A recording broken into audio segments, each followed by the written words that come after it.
مسجد دمشق فإذا فتى شاب براق الثنایا.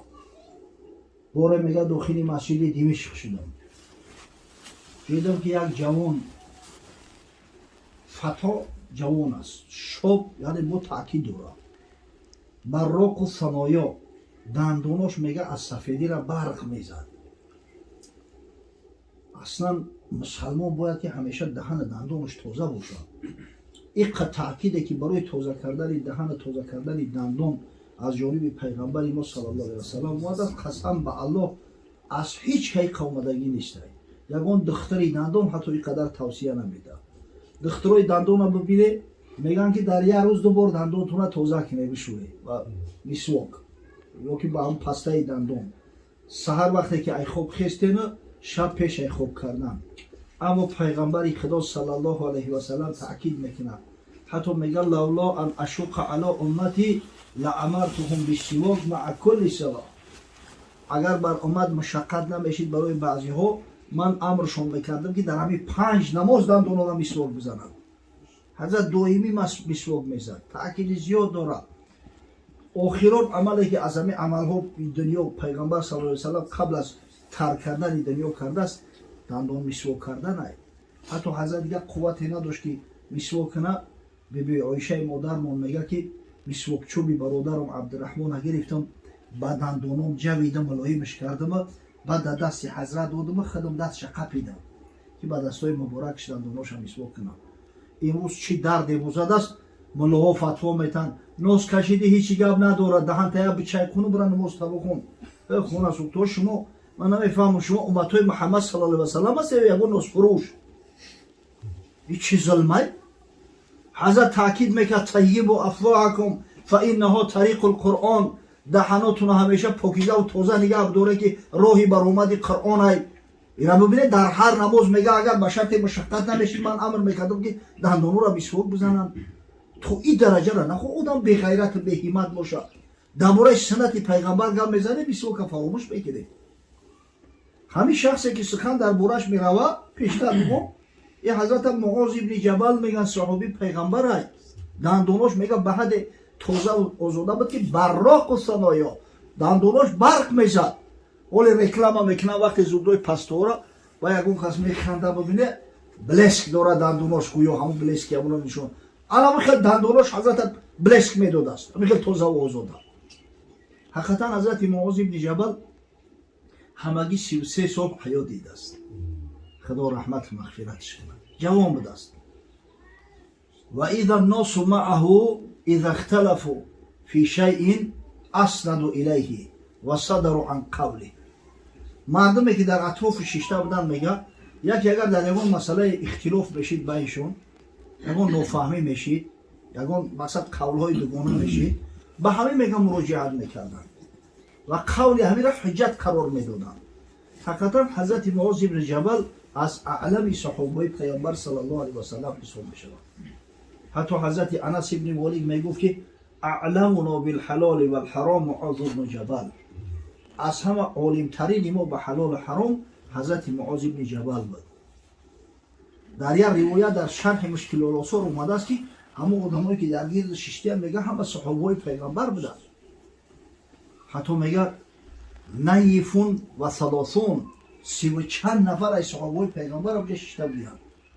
وقتی در یک مسئله اختلاف میکردن صحابه با معاذ بن جبل مراجعت میکردن که همه چخل میشود. سخن نهایی را حضرت معاذ بن جبل میگرفتند، با وجود یا که 30 سالش جوان بود. در میان صحابه کسایی بودن مثل عباده ابن صامت که ممکن یکون 20 سال معاذ بن جبل کلا سالتر بود، اما علم قویدش همی ای. در علم فتوا را کسی میگیرن که بیشتر میدونه، علمش بیشتر و زیادتره. حقیقتا حضرت معاذ بن جبل در زمان حیات پیامبر صلی الله علیه و سلم علاقه قاضی تعیین شده بود. خود حضرت صلی الله علیه و سلم را قاضی یمن تعیین کرد. در روایت اومده است میگه حضرت وقتی که در بالای شتر سوارش کرده همون مهار شتر را در دست گرفت میبردش، میگه معاذ بن جبل گریه کرد، گریست. و گویا معاذ چرا گریه میکنی؟ گویا رسول الله گمان داری که فراق با تو آسانه. من نمیدونم دیگه برای شما را میبینم نمیبینم قسم به الله برای من برای شما را میبینم نمیبینم قسم به الله برای من فراق با شما از همین فراق با پدر مادر و از بیتر سختره کرد. و حضرت برای امتحان سوالش کرد گفت یا معاذ کیف تقضی اذا عرض لك قضا، یکی یگان حکمی را پیشت بیارم تو چگونه قضاوت میکنی؟ حضرت گفت اقضی به کتاب الله، موافق کتاب الله قضاوت میکنم، موافق قرآن. حضرت باز سوالش کرد فإن لم تجد فی کتاب الله، یکی اگر مبادا در قرآن نیفتیش چی؟ همه چیز در قرآن صراحتا ناومده است. یکی اگر مبادا نیفتی چی؟ گفت فبی سنت رسول الله صلی الله علیه و سلم، ای قرآن که نیفتم رجوع میکنم به سنت پیامبر صلی الله علیه و سلم. جوابش میگم. حضرت باز سوالش کرد فإن لم تجد فی کتاب الله ولا فی سنت رسول الله صلی الله علیه و سلم، اگر یا معاذ گفت در کتاب خدا نیوی در سنت پیغمبر نیوی با چیکار میکنی؟ حضرت گفت ایدن اجتهید ولا آلا، در این صورت گفت یا رسول الله اجتهاد میکنم و شاگرد شما اون آدم ناامید نمیگردونم، حتما مسئله را میام قیاسش میکنم یا با کتاب قیاسش میکنم یا با سنت مطهره شما، مقصد که قرار نمیستم جواب او را سعی میکنم که بیام. حضرت مجتهد بود. همین خیلی میگه حضرت خوشش اومد، همین خرسندش که گفت الحمدلله الذي وفق رسول الله لما یرضی رسول الله.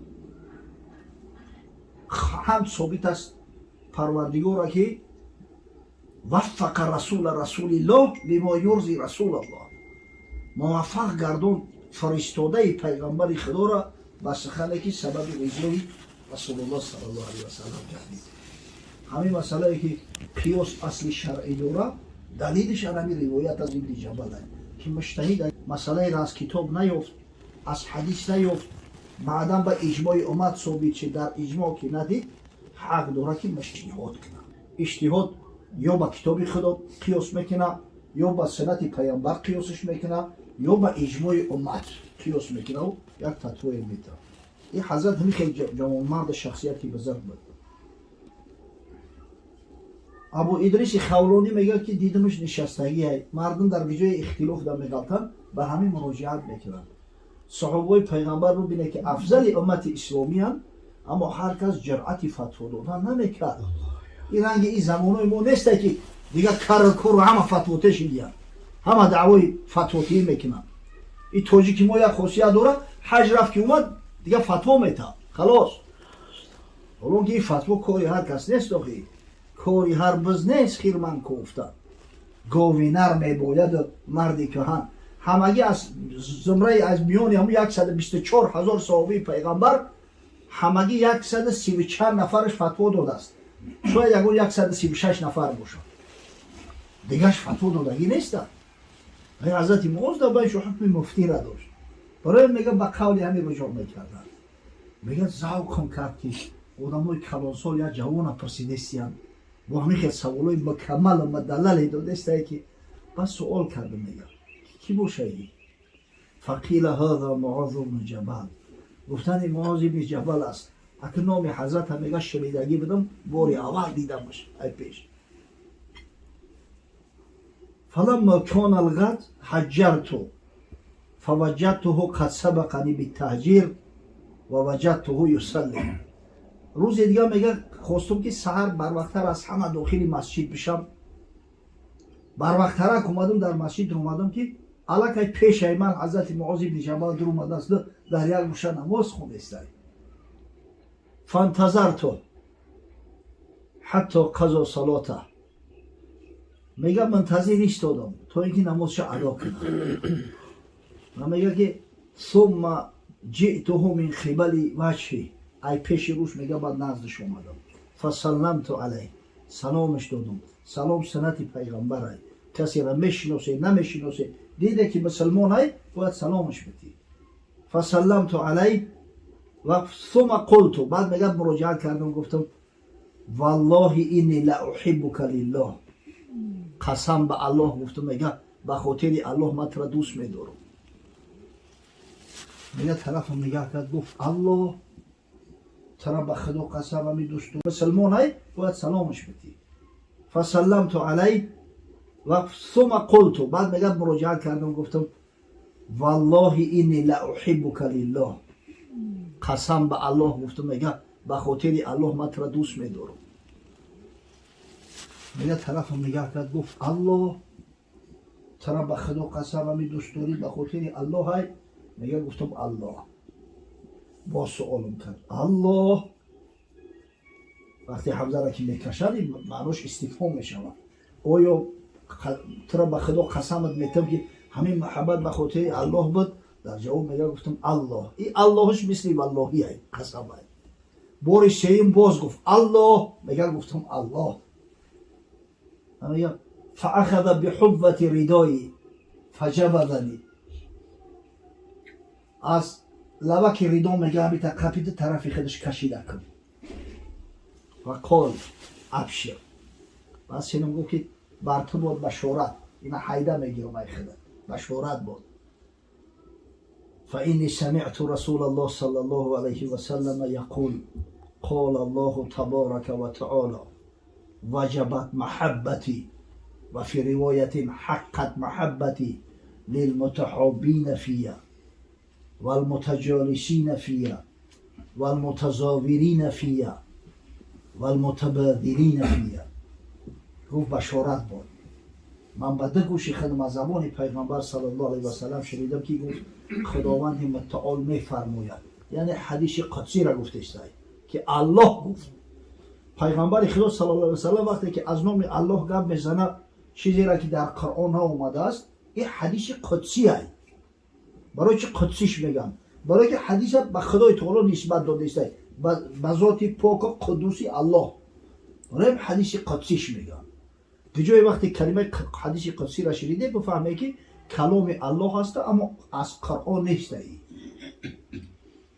حضرت خداوندی میگه فرمود که واجب است محبتی من، واجب است محبتی من، یعنی حتما محبتی من بالای همون شخص برقرار می شود. واجب است محبتی من برای شخصایی که همدیگر را به خاطر الله دوست می دارند،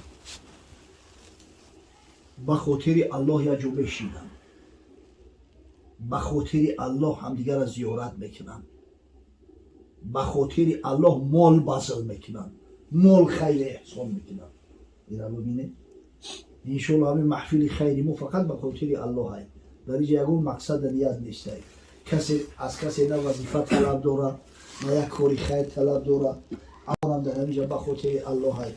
پس ببینید بشارت است از رسول صادق مصدوق از پروردگار متعال که واجب است محبت من به کسایی که به خاطر الله اقدام می‌ورزند. کارشو به خاطر الله هست، نشستشو به خاطر الله هست، محبتشو به خاطر الله هست. ولی می راه اومدیم ایشون خورشید بیچاره قریب 1 ساعت ما همجا انتظار شده ایستاد از در پیش اپرالینی نگهی. به خاطر الله نباشه کار نداره میروه پشت کارهای خودش. سبحان الله. پس خشا به حال کسایی که دوستیش و محبتشو به خاطر الله هست. زیرا فرد روز قیامت هر شخص قطعی محبش حشر می شود. کسی را دوست داشتی همراه خدای تعالی حشرت میگردونه. مرد نزد رسول گرامی صلی الله علیه و سلم سوالش کرد که یا رسول الله متی ساعه، ای حبیبی خدا گفت قیامت کی قایم می شود؟ حضرت اینجا میدونه که قیامت کی قایم می شود، غیر الله کسی آینده را نمیدونه.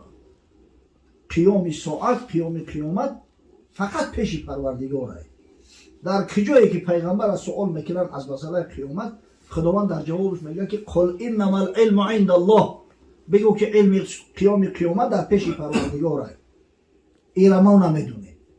حتی حضرت جبرئیل امین بار به صورت یک اعرابی نزد پیغمبر خدا صلی الله علیه و سلم اومد. اصل حدیث در صحیح مسلم است. سوالش کرد که یا رسول الله متی تقوم الساعه، قیامت کی قایم می شود؟ یا اخبرنی عن الساعه، از همون ساعت قیامت مرا خبر ده. حضرت گفت که مل مسئول عنها باعلم من السائل، سوال شونده مثل سوال کننده در این مسئله هیچی را نمیدونه. علم نزد پروردگار است. از همین خاطر حضرت صلی الله علیه و سلم و سؤال او برادر با سوال مراجعت کرد. گفت و ما اعددت لساعتی، از ساعت قیامت میپرسی؟ اینا فقط خدا میدونه. میگی تو بابا بگو که برای همون روز بزرگ چی تیاری داری؟ خداوند قبولت میکرده است، به یگون حجاب، به یگون ترجمان در پیش خداوند میستی، میپرسد چی تیاری و آمادگی داری برای همون روزی بزرگ؟ مرد گفت حب الله و رسوله.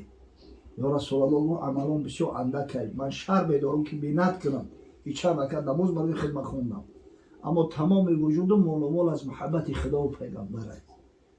دستاویزی من برای این روزی بزرگ همین محبت است، محبت الله و محبت رسول الله صلی الله علیه و سلم. حضرت بشارتش داد، گفت فإنک مع من احببت، کسی را دوست بداری خداوند همراه همون حشر میکنه. نباشه در قصص، نباشه در تشویش، نباشه انشاءالله. راوی حدیث حضرت انس بن مالک میگه فما فرحنا بعد الاسلام فرحا اشد من قول النبی صلی الله علیه و سلم فإنک مع من احببت. هیچ وقت در خدمت اینقدر شادی و مسرت احساس نکرده بودیم آنچنانی که بعد بشارت رسول خدا صلی الله علیه و سلم که تا همراه محبت حشر میشه. حضرت میگه فانا احب الله و رسوله صلی الله علیه و سلم و ابوبکر و عمر، زیرا من الله دوست می‌دارم، زیرا من رسول الله صلی الله علیه و سلم دوست می‌دارم، زیرا من ابوبکر دوست می‌دارم، عمر دوست می‌دارم و ارجو ان اكون معهم و ان لم اعمل باعمالهم.